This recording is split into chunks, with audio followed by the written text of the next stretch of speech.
নমস্কাৰ welcome to this video আপোনালোকক যদি এটা প্ৰশ্ন সোধা হয় যে পৃথিৱীৰ আটাইতকৈ ধনী আৰু শক্তিশালী দেশ কোনখন তেনেহলে আপোনালোকে বহুতে তাৰ শুদ্ধ উত্তৰ দিব পাৰিব আৰু সেয়া হ'ল আমেৰিকা যুক্তৰাষ্ট্ৰ বা ইউনাইটেড ষ্টেটছ অফ আমেৰিকা আৰু সম্প্ৰতি ডোনাল্ড ট্ৰাম্প আকৌ এবাৰ আমেৰিকাৰ ৰাষ্ট্ৰপতি হিচাপে শপত গ্ৰহণ কৰিছে গতিকে আমেৰিকা যুক্তৰাষ্ট্ৰ বৰ্তমান সময়ত নিউজত থকা দেখা গৈছে আজি আমি জানিবলৈ চেষ্টা কৰিম যে আমেৰিকা যুক্তৰাষ্ট্ৰ ইমান শক্তিশালী দেশ কি কাৰণে অৱশ্যে দেশখন ধনী সেই কাৰণে শক্তিশালী আৰু বিশ্বত ইমান এটা ডমিনেন্স ইমান মানে প্ৰভাৱ কিয় আমেৰিকা যুক্তৰাষ্ট্ৰৰ দেশখনৰ সেইখিনি কথা আজি আমি জানিবলৈ আজিৰ ভিতৰত যত্ন কৰিম আচ্ছা এতিয়া আমেৰিকাৰ কথা হ'ল যে কিছু ইম্পৰ্টেণ্ট ডাটা আমি জানিব লাগিব আমেৰিকাৰ বিষয়ে আৰু সেইখিনি ডাটাক আমি ভাৰতৰ সৈতে তুলনা কৰিম ঠিক আছে এতিয়া কথা আমেৰিকাৰ পপুলেশ্যন কিমান জনসংখ্যা হ'ল 34 কোটি 34 ক্ৰ'ৰ্ছ তাৰ বিপৰীতে আমাৰ ভাৰতৰ জনসংখ্যা কিমান আমাৰ ভাৰতৰ জনসংখ্যা হ'ল প্ৰায়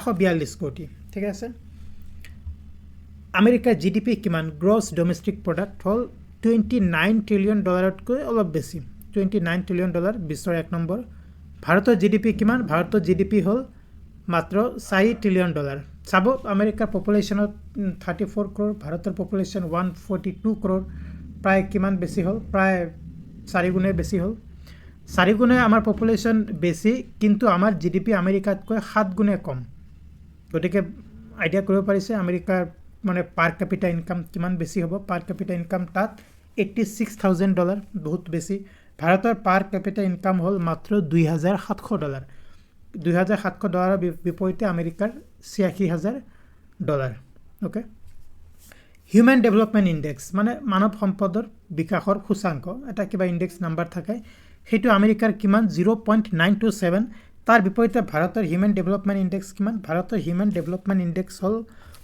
0.644 গতিকে আমাতকৈ আমেৰিকা হিউম্যান ৰিসোৰ্স ডেভেলপমেণ্টৰ ক্ষেত্ৰত বহু পৰিমাণে আগবাঢ়ি আছে আৰু লাষ্ট ডিফেন্স বাজেট বা সামৰিক ব্যয় কিমান আমেৰিকাৰ $900 বিলিয়ন আৰু ভাৰতৰ কিমান ভাৰতৰ ডিফেন্স বাজেট হ'ল $70 বিলিয়ন এৰাউণ্ড ওকে গতিকে আমেৰিকাৰ ডিফেন্স বাজেটটো ভাৰততকৈ বহুত বেছি তাৰ মানে এয়া নহয় যে ভাৰত আৰু আমেৰিকাৰ মাজত কিবা যুদ্ধ হ'ব বা আমি কিবা যুদ্ধত হ'ব তেনেকুৱা নহয় আমেৰিকা যুক্তৰাষ্ট্ৰ আৰু ভাৰতৰ মাজত যথেষ্ট ভাল সম্পৰ্ক আছে আজিৰ তাৰিখত গতিকে প্ৰতিদ্বন্দ্বী ৰাষ্ট্ৰ নহয় কিন্তু জাষ্ট ডিফাৰেন্সটোৰ কাৰণে মই এইখিনি ডাটা প্ৰেজেণ্ট কৰিছোঁ আচ্ছা এতিয়া কথা হ'ল যে আমেৰিকা মান শক্তিশালী দেশ কিয় প্ৰথম কথা হ'ল সামৰিক শক্তি আমেৰিকাৰ ডিফেন্স বাজেটৰ কথা জাষ্ট কোৱা হৈছে প্ৰায় $900 বিলিয়ন পৃথিৱীৰ আটাইতকৈ বেছি ডিফেন্স বাজেট আমেৰিকাৰ আছে চাইনাৰ ছেকেণ্ড পজিশ্যন কিন্তু আমেৰিকাতকৈ বহুত পৰিমাণে পিছপৰি আছে সামৰিক ব্যয়ৰ ক্ষেত্ৰত আৰু বহুতো এডভান্সড টেকন'লজি আছে বহুতো অত্যাধুনিক অস্ত্ৰ শস্ত্ৰ আছে যিটো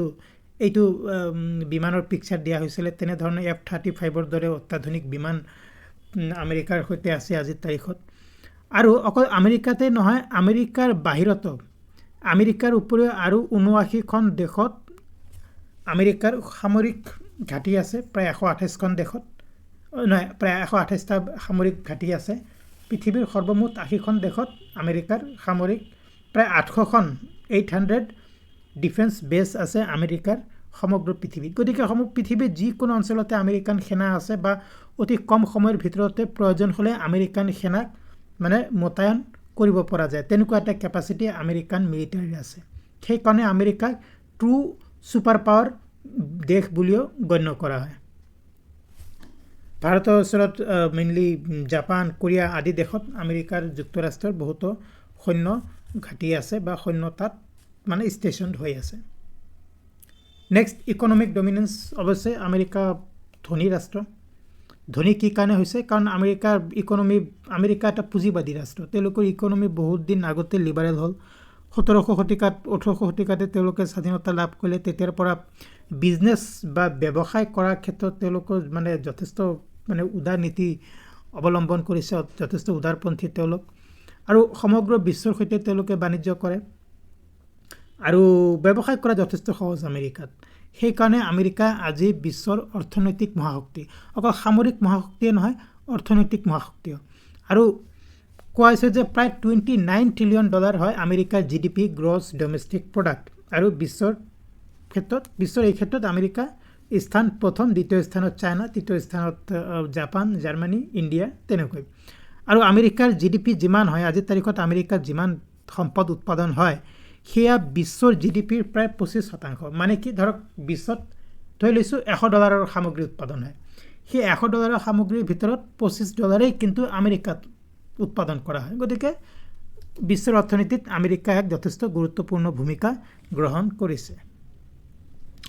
পলিটিকেল ইনফ্লুৱেঞ্চ, ৰাজনৈতিক প্ৰভাৱো যথেষ্ট আমেৰিকাত। এতিয়া চাওক, আমেৰিকাত আমি গম পালোঁ যে আৰ্থিকভাৱে আৰু সামৰিক দিশত যথেষ্ট শক্তিশালী দেশ, আৰু এই তাৰ ফলস্বৰূপে কি হয়, যিমান আন্তঃৰাষ্ট্ৰীয় সংস্থা আছে, ৰাষ্ট্ৰসংঘ হওক, ইউনেস্কো হওক, ইউনিচেফ হওক ইত্যাদি বিভিন্ন সংস্থাত বা ৱৰ্ল্ড বেংক হওক, আমেৰিকাই যথেষ্ট গুৰুত্বপূৰ্ণ ভূমিকা গ্ৰহণ কৰিছে। ডিপ্ল'মেটিক পাৱাৰ, ডিপ্ল'মেটিক মানে যি কূটনৈতিক, যথেষ্ট কূটনৈতিক ক্ষমতা আমেৰিকাই দেখুৱাবলৈ সক্ষম হৈছে বিশ্বৰ দৰবাৰত বা বিশ্বৰ যিবিলাক উচ্চ স্তৰৰ সংগঠন আছে, ৰাষ্ট্ৰসংঘ ইত্যাদি।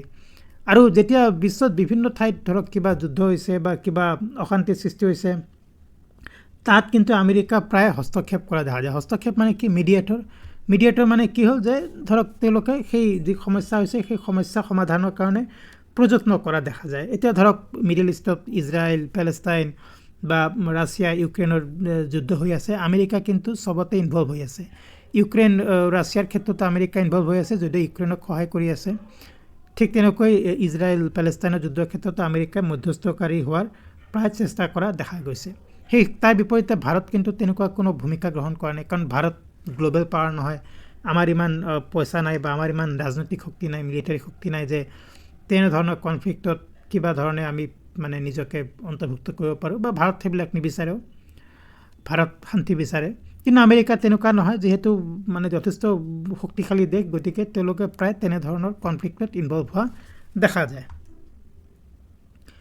কালচাৰেল ছফ্ট পাৱাৰ, ৰাজনৈতিক ছফ্ট পাৱাৰ আমেৰিকাৰ আছে, সামৰিক ছফ্ট পাৱাৰ আছে, টকাৰ মানে সামৰিক পাৱাৰ আছে, টকাৰ ক্ষমতা আছে আমেৰিকাৰ।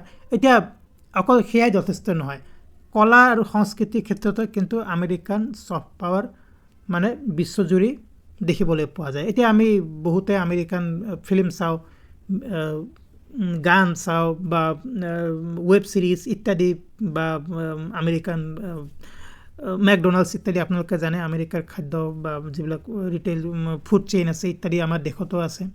আৰু আমি বহুতে যিবিলাক হলিউড, মাৰ্ভেল ইত্যাদি ফিল্ম আমাৰ আটাইৰে জনপ্ৰিয়, এইবিলাক হয়তো আপোনালোকৰ বহুতো চাইছে বা আপোনালোকেও ভাল পায় সেইবিলাক চাই। আৰু আমেৰিকাৰ মিউজিক ষ্টাৰসকলৰ কথা, মাইকেল জেকচন ইত্যাদি 80 দশকত 90 দশকত যথেষ্ট পৰিমাণে জনপ্ৰিয়তা লাভ কৰিছে। আজিৰ তাৰিখতো বহুতো আমেৰিকান ছিংগাৰ আমাৰ ভাৰতীয়সকলৰ মাজত জনপ্ৰিয়। গতিকে এনেবোৰ ক্ষেত্ৰতে কি হয়, সেইখন দেশৰ কিন্তু জনপ্ৰিয়তা যথেষ্ট পৰিমাণে বৃদ্ধি পায়। যি সাংস্কৃতিক যি ছফ্ট পাৱাৰ আছে, ছফ্ট পাৱাৰ মানে পাৱাৰ শক্তি, কিন্তু ছফ্ট মানে কি, লঘু শক্তি, মানে সাংস্কৃতিক শক্তি কি, ইয়াৰ দ্বাৰা আমি কাকো হানি নকৰোঁ। আমাৰ মানে সাংস্কৃতিক কিবা বস্তু, এতিয়া ধৰক ভাৰতৰ যোগা আজি এটা ভাৰতৰ ছফ্ট পাৱাৰ। ভাৰতৰ বলিউড বা ভাৰতৰ চিনেমাও আজিৰ তাৰিখত কিছু পৰিমাণে হ'লেও গ্ল'বেল ছফ্ট পাৱাৰ। ঠিক তেনেকৈ আমেৰিকান কালচাৰেল ছফ্ট পাৱাৰো আমেৰিকাৰ মানে বিশ্ব দৰবাৰত এক গুৰুত্বপূৰ্ণ ভূমিকা প্ৰদান কৰিছে। আৰু টেকন'লজিকেল ইন'ভেশ্যন বহুতো গুৰুত্বপূৰ্ণ কথা।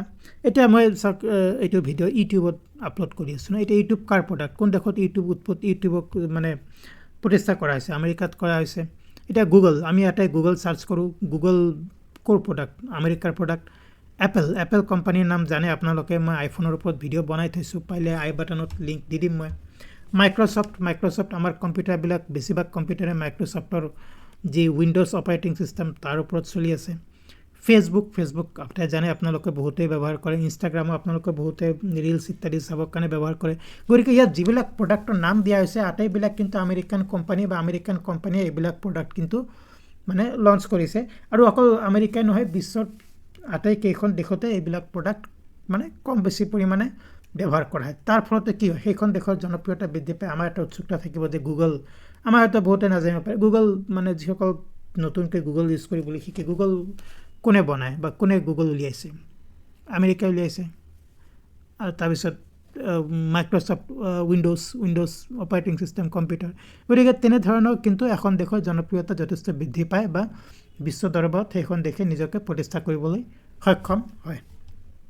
চ' ফ্ৰেণ্ডছ, এইখিনি আছিলে আমাৰ আলোচনা কৰিবলগীয়া কথা। আমেৰিকা কি কাৰণে ইমান শক্তিশালী আৰু গুৰুত্বপূৰ্ণ দেশ আজিৰ তাৰিখত পৃথিৱীত, সেইখিনি কথা আমি আলোচনা কৰিলোঁ। ভিডিঅ'টো যদি ভাল পাইছে প্লিজ লাইক কৰক, শ্বেয়াৰ কৰক। এনেধৰণৰ আন এটা ইনফৰ্মেটিভ ভিডিঅ'ত অতি সোনকালে লগ পাম। চেনেলটো কাইণ্ডলি ছাবস্ক্ৰাইব কৰক, কাৰণ আমি প্ৰায় এনেধৰণৰ ইণ্টাৰেষ্টিং ভিডিঅ' এইখন চেনেলত আপলোড কৰি থাকোঁ। Thank you very much, and I will soon see you in another video.